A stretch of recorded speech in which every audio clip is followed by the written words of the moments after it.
नमस्कार दोस्तों, कैसे हैं आप लोग। PHU एकेडमी में आपका बहुत बहुत स्वागत है। उम्मीद है आप बहुत अच्छे होंगे, अच्छे से तैयारी कर रहे होंगे। आज हमारी NCERT बुक की जो क्लासेस चल रही हैं, जिसमें हम क्लास नंबर 3 लेने जा रहे हैं। चैप्टर 3 चल रहा है, जिसका नाम क्या है, दो चर वाले रैखिक समीकरण युग में। दो चर वाले रैखिक समीकरण युग में आज हमारा आलेखी विधि चल रहा है। क्या चल रहा है? आलेखी विधि। हमने आपको बताया कि दो चर वाले रैखिक समीकरण जो होते हैं उनको आप 3 मेथड से सॉल्व कर सकते हैं। कितने मेथड से? 3 मेथड। एक होता है आलेखी विधि, एक होता है प्रतिस्थापन विधि, एक होता है विलोपन विधि। ठीक, graphical method, substitution method, elimination method. ठीक, तो हम आज कौन से मेथड में चले हैं? Graphical method. तो यहाँ पे प्रश्न क्या बोला है कि निम्न समस्याओं में से रैखिक समीकरण युग्म बनाइए। ठीक, ये एक समस्या दी गई है। गणित में क्या होता है कि समस्याओं को इक्वेशन बना के सॉल्व किया जाता है। ठीक, हमारी गणित इतनी ज़बरदस्त है कि कितनी भी कठिन से कठिन समस्याएं होती हैं उनको समीकरण बना के हम क्या करते हैं? सॉल्व करते हैं। ठीक, तो यानी गणित जीवन का एक आधारशिला है। गणित है तो सब कुछ जो चीज़ें कठिन होती हैं उनको आसान बना के क्या करते हैं? सॉल्व करते हैं। हमारे जीवन में बहुत सारी समस्याएं होती हैं, उन समस्याओं को हम गणित से भी जोड़ दें तो आप समीकरण बना के उन समस्याओं को अच्छे से क्या कर सकते हैं? सॉल्व कर सकते हैं। जैसे देखिए, आप यहाँ पे एक समस्या दी गई है। समस्या क्या है कि 5 पेंसिल है और 7 कलम है। ठीक, 5 पेंसिल और 7 कलम का मूल्य 50 रुपये। ठीक, और 7 पेंसिल 5 कलम का मूल्य कितना है? 46 रुपये है। तो पेंसिल एवं कलम का मूल्य निकालिए। ठीक, आपको दो इक्वेशन बनाने हैं। जैसा कि यहाँ पर देखिए, इक्वेशन में क्या बोला गया है कि निम्न समस्याओं में से रैखिक समीकरणों के युग्म बनाएं। ठीक, ये एक रैखिक समीकरण युग्म बनाना है। रैखिक समीकरण युग्म का मानक रूप क्या होता है हमने आपको बताया है। क्या होता है? a1x plus b1y plus c1 बराबर 0। ठीक, a2x plus b2y plus c2 बराबर 0। ठीक, ये दो चर वाले रैखिक समीकरण जो हमारे चैप्टर का नाम है, दो चर वाले रैखिक समीकरण का मानक रूप है। क्या है? दो चर वाले रैखिक समीकरण का मानक रूप है। ठीक, अब इस मानक रूप को आपको क्या करना है? ये जो समस्या दी गई है, इस समस्या को पहले आप इस समीकरण के रूप में क्या करेंगे? इसके समकक्ष बनाएंगे। ठीक, ऐसे समीकरण को बनाना है। फिर उन समीकरणों को बनाने के बाद ग्राफिकल मेथड से, कैसे? ग्राफी विधि से उसको क्या करना है? सॉल्व करना। ठीक, तो पहले आपको क्या बनाना पड़ेगा? दो इक्वेशन बनाना पड़ेगा। ठीक, तो आप इस प्रश्न को देखिए, क्या बोला है कि एक पेंसिल है ना, 5 पेंसिल और 7 कलम का मूल्य कितना दिया गया है? 5 पेंसिल और 7 कलम का मूल्य 50 रुपये। ठीक, और 7 पेंसिल 5 कलम का मूल्य कितना है? 46 रुपये। ठीक, तो आपको पेंसिल और कलम का मूल्य निकालना है। ठीक, तो आप पेंसिल का कितना मान लेते हैं? x मान लेते हैं। कलम का कितना मान लेते हैं? 22। तो यहाँ पे आप क्या कहेंगे? माना कलम पेंसिल का मूल्य x रुपये है। क्या मानेंगे? पेंसिल का रूप पेंसिल का मूल्य, ठीक, कितना मान लेते हैं? रुपये x है। ठीक, कितना है? रुपये x। तथा कलम का मूल्य, कलम मीन्स पेन, कलम का मूल्य क्या मान लेते हैं? कलम का मूल्य रुपये 22 है। कितना है? रुपये 22। ठीक, आपने कलम का मूल्य क्या मान लिया है? 22 रुपये। ठीक, हमने पेंसिल को कितना माना है? x, कलम को कितना माना है? 22। ठीक, अब आप सोच रहे हैं कि आपने कि x और 22 क्यों माना जा रहा है? क्योंकि जब हम दो रैखिक समीकरण को सॉल्व करते हैं तो यहाँ पे लिखा है दो चर वाले, यानी दो चर आएंगे। एक चर आपका x है, एक चर 22 है। ठीक, दो वेरिएबल आएंगे। ठीक, अब आप चलते हैं प्रश्नानुसार की ओर। अकॉर्डिंग टू द क्वेश्चन, प्रश्नानुसार। अब देखिए प्रश्न क्या कह रहा है। प्रश्न कह रहा है 5 पेंसिल 7 कलम। ठीक, हमने पेंसिल को x माना है, कलम को 22 माना है। ठीक, हमने पेंसिल को x माना है, कलम को क्या माना है? 22। तो देखिए मेरे भाई, x, अगर एक पेंसिल का x रुपये, आप सपोज करिए आपके पास एक पेंसिल है जिसका रेट मान लीजिए 3 रुपये है। कितना है? अगर 3 रुपये पेंसिल का है, आपसे कोई बोल दिया कि 5 पेंसिल का रेट क्या होगा, तब कैसे निकालेंगे? आपसे कोई पूछ दिया कि एक पेंसिल का रेट 3 रुपये है तो 5 पेंसिल का कितना रेट होगा, तब क्या करेंगे? 5 में 3 का इंटू करेंगे तो 5 3 15, ठीक। 5 पेंसिल 15 रुपये की होगी। एक पेंसिल अगर 3 रुपये की है तो 5 पेंसिल कितने की होगी मेरे भाई? 15 रुपये। तो कैसे निकाला? इंटू करके, ठीक। एक पेंसिल का 3 रुपये है तो 5 पेंसिल का कितना हो जाएगा? आप 5 में 3 का क्या कर देंगे गुणत, कितना हो जाएगा? 15, ठीक। तो मेरे भाई यहाँ पे देखिए, एक कलम का हमने x माना है, एक पेंसिल का हमने क्या माना है? x रुपये। तो 5 पेंसिल का कितना होगा मेरे भाई? 5 का इंटू करेंगे तो 5x होगा। कितना होगा? 5x, ठीक। तो 5 पेंसिल तो आप 5x करेंगे, ठीक। 5 पेंसिल, ठीक। 5 पेंसिल यानी 5x, 5 प्लस x नहीं करिएगा, जोड़ नहीं, यहाँ पे इंटू करना है। एक पेंसिल का रूप 3 रुपये तो 5 से बांधते हैं 15, इंटू कर रहे हैं, सिंपल सी बात है। तो एक पेंसिल का अगर मूल्य 5x माने हैं हम, कितना माने? x, तो यहाँ पे 5 पेंसिल तो 5 का गुणा, ठीक। फिर 7 कलम बोला है तो 7 कलम, तो 7 कलम का कितना है? 22, तो आप इसमें 7 का क्या कर देंगे? इंटू। 5 पेंसिल का रेट 5x, 7 कलम का मूल्य 7/22। अब इनका मूल्य यानी दोनों को जोड़ेंगे कितना रुपए है? 50। तो दोनों का रेट कितना है? 50। समीकरण 1, ठीक। दोनों का रेट कितना है भाई? 50, ठीक। 5 पेंसिल 7 कलम का मूल्य कितना है? 50। तो 5x प्लस 7y, ठीक। हमें पेंसिल और कलम का रेट नहीं पता है, हमने पेंसिल और कलम को क्या माना है? x माना है। क्या माना है? x। इक्वेशन फर्स्ट निकल आया। हमने दो, देखिए, रैखिक समीकरण का युग्म निकालना है। क्या निकालना है? रैखिक समीकरण। तो रैखिक समीकरण का पहला निकल आया, अब दूसरा युग्म यानी जोड़ा। तो एक जोड़ा निकल आया, दूसरा जोड़ा। तो आप चलेंगे पुनः, कहाँ चलेंगे? पुनः। पुनः पर देखिए, अब आप दूसरी शर्त उठाएंगे तो दूसरी शर्त को देखिए, पुनः यहाँ पे लिखा है, फिर जबकि 7 पेंसिल 5 कलम, कितना? 7 पेंसिल, पेंसिल का x, कलम का y, तो यहाँ पे क्या लिखा है? 7 पेंसिल तो 7x, ठीक। 5 कलम, तो कलम का y है तो 5y, तो 7 पेंसिल 5 कलम का रेट कितना है? 46 रुपये। कितना रुपये है? 46 रुपये, ठीक।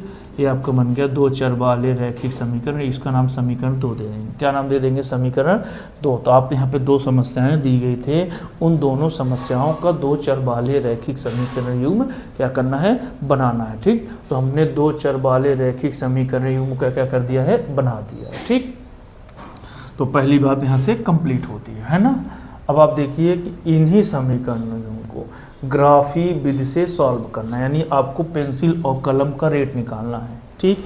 इस इक्वेशन को हमने बना लिया है, 2 चर वाले रैखिक समीकरण को हमने क्या कर लिया है? बना लिया है। अब इसको हमको क्या करना है? ग्राफी विधि से x y के मान निकालना है। क्या करना है? x y के मान निकालना, ठीक। तो यहाँ पे आपके 2 चर वाले रैखिक समीकरण मिल गए। अब आप इसको क्या करेंगे? ग्राफी विधि से सॉल्व करेंगे। किससे? ग्राफी विधि से इसको क्या करेंगे? सॉल्व करेंगे, ठीक। यानी x y के मान निकालेंगे। तो मेरे भाई सबसे पहले आप क्या करेंगे? समीकरण 1 को उठा लेंगे। किसको उठाना पड़ेगा? समीकरण 1 से, ठीक। और फिर उस समीकरण 2 को भी उठाएंगे। किसको उठाएंगे? समीकरण 2 को। समीकरण 1 2 को उठाइए मेरे भाई, ठीक। समीकरण 1 को उठा लीजिए, समीकरण 2, ठीक। तो समीकरण 1 में देखेंगे आप क्या है? समीकरण 1 में कितना है? 5x। कितना है? 5x प्लस 7y बराबर 50, ठीक। कितना है? 5x प्लस 7y बराबर कितना है? 50, ठीक। और समीकरण 2 क्या है? 7x प्लस 5y बराबर 46, ठीक। ये आपका समीकरण 1 है, समीकरण 2 है, ठीक।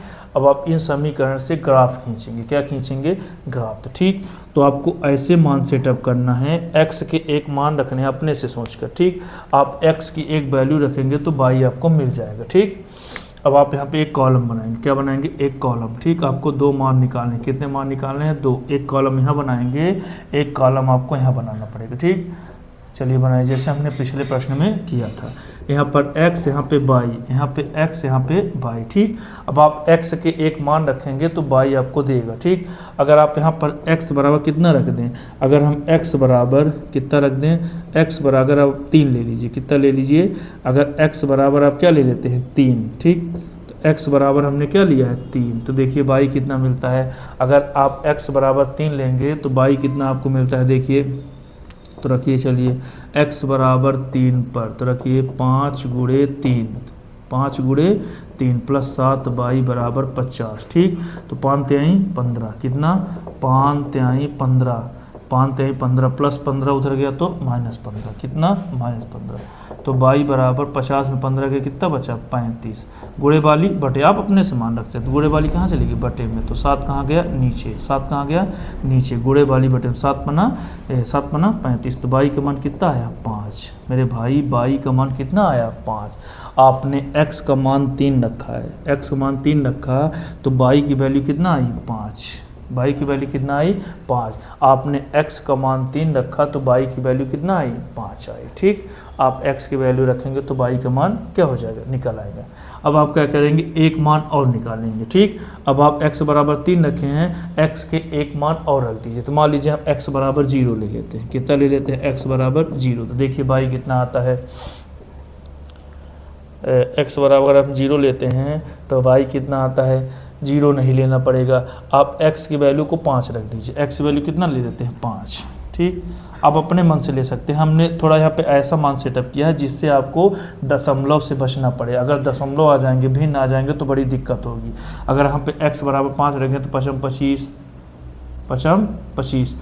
25, 25 बटे 7 फिर दशमलव आ जाएगा, तो आपको x बराबर 5 भी नहीं लेना है। ठीक, आप x बराबर कितना ले लीजिए 10 ले लीजिए, कितना ले लीजिए 10। तो जैसे 15 हम 50 उधर जाएगा 0, तो बाई का मान कितना आ जाएगा 0। चलिए रखिए, तो यहाँ पे रखिए x वैल्यू कितना रखेंगे 5, तो 5 गुणे x की वैल्यू कितना रखा है 10 बराबर 7 बाई बराबर 50। ठीक, 7 बाई बराबर कितना आया 50, 15 हम 50, तो कितना आया देखिए कितना आया 15 हम 50 प्लस 7 बाई बराबर 50। ठीक, प्लस 50 उधर गया तो कितना हुआ -50, 50 में 50 यहाँ कितना बचा 0। ठीक, अब गुणे वाली कहाँ जाएगी बटे में, तो ये 7 कहाँ जाएगा 0 के नीचे। अगर आप 0 को 7 से भगाएंगे कितना आएगा, बाई का मान 0 आया। ठीक, हमने x बराबर कितना लिया है 10, x बराबर 10 लिया तो बाई कितना आया 0।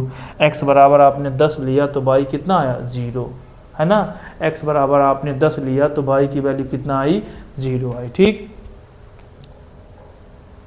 अब आप क्या करेंगे एक ग्राफ बनाएंगे। क्या बनाएंगे ग्राफ। हमने x इसको मान लीजिए a है, एक मान a है एक मान b, हमने 2 मान निकाले हैं। ठीक, इसी प्रकार यहाँ से भी 2 मान निकालेंगे। अब आप ग्राफ बनाएंगे। क्या बनाएंगे ग्राफ। ठीक, तो ग्राफ बनाइए, 10 तक का बना लेते हैं। ठीक,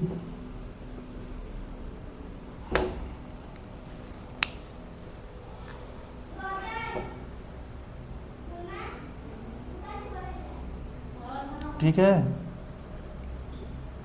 छोटे छोटे मान लेना है ताकि हमें ज़्यादा दिक्कत न जाए। ठीक, 1 2 3 4 5 6 7 8 9 10। ठीक, 1 2 3 4 5 6 7 8 9 10। ठीक, ज़रूरत पड़ेगी तो आगे हम बढ़ जाएंगे।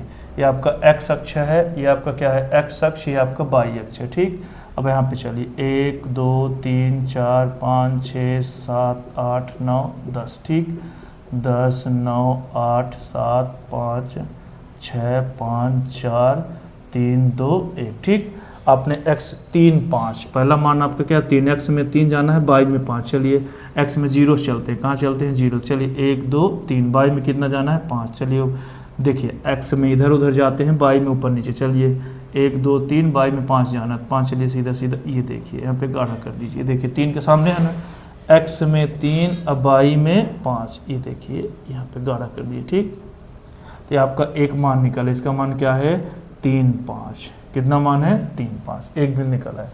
अब दूसरा बिंदु देखिए 10 0 है, कितना है 10 0। तो x में कितना जाना है 10, अब y में कितना जाना है 0।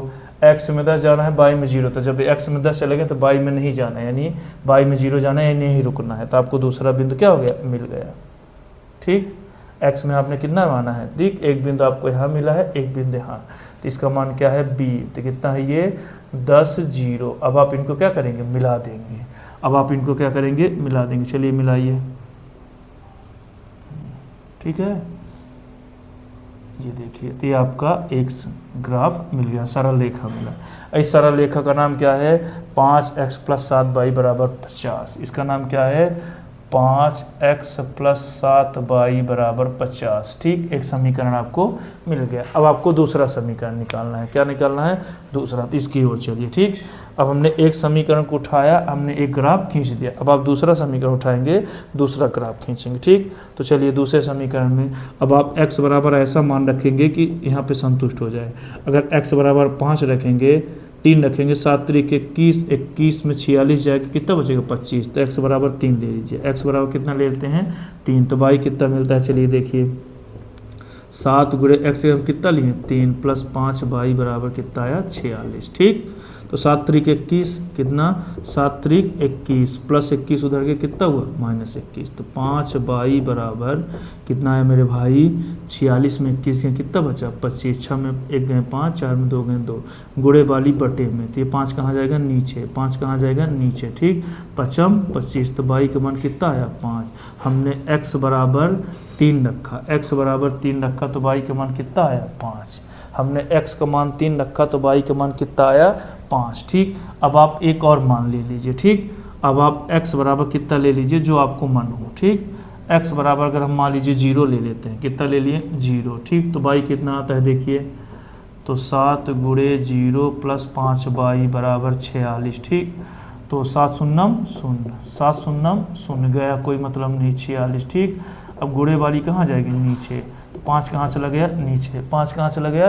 नीचे। अब इसको 5 काटिए, 5 नमा 45, 5 नमा 45, भाग नहीं जा रहा है, 0 बचा, 10, 5 दूनी 10, तो 9.5 आया। कितना आया? देखिए, 5 नमा 45 से 1 बचा, 5 दूनी 10, तो 9.2 आया। हमने x का मान 0 रखा तो y का मान कितना आया? 9.2 आया। कितना आया? 9.2। इसका मान c दे दीजिए, इसका मान d। चलिए अब आप इन दोनों को ग्राफ में ढूंढेंगे, जहाँ पे अगर दोनों ग्राफ एक दूसरे को जहाँ पे काटते हैं तो वो उसका क्या हो जाएगा? आपका आंसर। चलिए मिलाइए, देखिए x बराबर कितना है? 3। x में 3 जाना है, y में 5। चलिए 1 2 3, y में कितना जाना है? 5। 1 2 3 4 5, ये बिंदु मिल गया। ठीक, यही c है, यही a भी है, तो इसको c या a दोनों मान सकते हैं। तो ये आपका a ही मिल गया। क्या मिल गया? a, एक बिंदु मिल गया। ठीक, अब दूसरा बिंदु देखिए, x में 0, y में 9, तो x में 0 यानी कहीं नहीं जाना है, पे रुकना है। y में 9.2, तो 9 ये है ना, तो 9.1 9.2 थोड़ा सा आगे। ठीक, तो यहाँ पे गाढ़ा कर लीजिए। ठीक, यहाँ पे क्या करेंगे? गाढ़ा करेंगे।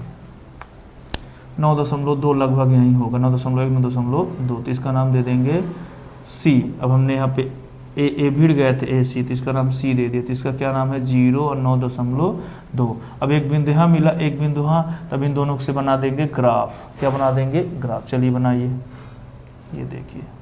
ठीक, वे आगे क्या करेगा? बढ़ जाएगा। ठीक, तो आपका दूसरा समीकरण निकला है। कौन सा समीकरण? दूसरा।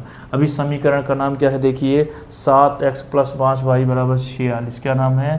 7x प्लस 5y बराबर 46। ठीक, दोनों समीकरण मिल गए।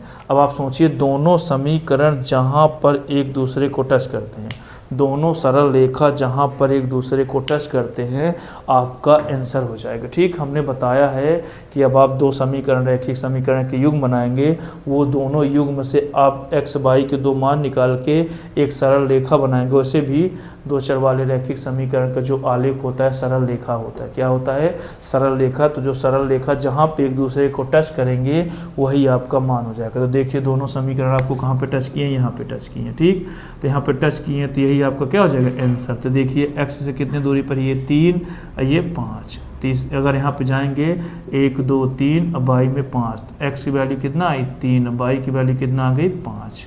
ठीक, x की वैल्यू कितना आई? 3। जहाँ पे दोनों समीकरण एक दूसरे को टच कर रहे हैं तो वह उसका क्या हो गया? आपका 7। x का मान 3 आया, y का मान कितना आया? 5। तो ये आपका आंसर हो गया। हमने क्या शुरू में क्या माना था? पेंसिल का मूल x। क्या माना था? पेंसिल का मूल x का मान कितना आया? 3। कितना आया? 3। अतः पेंसिल का मूल कितना है? 3 है। पेंसिल का मूल कितना है? 3। और हमने कलम का मूल्य क्या माना था? बाई। तो बाई कितना है? देखिए, बाई बराबर 5 आया। तो कलम का मूल्य 5 रुपये है, पेंसिल का मूल्य 3 रुपये। अतः पेंसिल का मूल्य 3 रुपये है, कलम का मूल्य क्या है? 22 है। ठीक, तो आप क्या करेंगे, सबसे पहले जो समस्या दी गई इस समस्या से आप क्या बनाएंगे, पहले 2 चर वाले रैखिक समीकरण बनाएंगे, फिर इन समस्याओं से हम क्या करेंगे, सॉल्व करने आलेखी विधि से सॉल्व करने पर एक ग्राफ, एक सरल रेखा खींचेंगे, एक सरल रेखा, दोनों सरल रेखा जहाँ पे एक दूसरे को टच करेंगी, प्रतिच्छेद करेंगे, टच करना यानी प्रतिच्छेद करना यानी काटना, जहाँ पे काटेंगी तो वहीं पे आपका क्या हो जाएगा, सॉल्व। तो ये कैसा सॉल्व हो गया, x बराबर यहाँ पे जहाँ पे कटे हैं तो आपका सॉल्व होता है 3 और 5 पे कटे हैं, कहाँ पे कटे हैं 3 और 5 पे, x का मान 3, y का मान 5, अतः पेंसिल का मूल 3 रुपये और कलम का मूल कितना है, 5 रुपये। तो कैसा लगा एक बार आप कमेंट बॉक्स में ज़रूर मैसेज करिएगा। हमने आज 2 चर वाले रैखिक समीकरण का एक समस्या थी, उस समस्या को हमने 2 चर वाला रैखिक एक समीकरण बनाया, उस समीकरण को हमने आलेखी विधि से सॉल्व करके x y की वैल्यू निकल आई। तो पेंसिल का मूल्य 3 आया था और कलम का मूल्य कितना आया, 5 आया। ठीक, तो क्लास यहाँ से कंप्लीट होती है। हमारी क्लास नंबर 3 है, चैप्टर 3 चल रहा है, क्लास नंबर 3 कंप्लीट होती है। आप लोगों का बहुत बहुत स्वागत है। नमस्ते, धन्यवाद।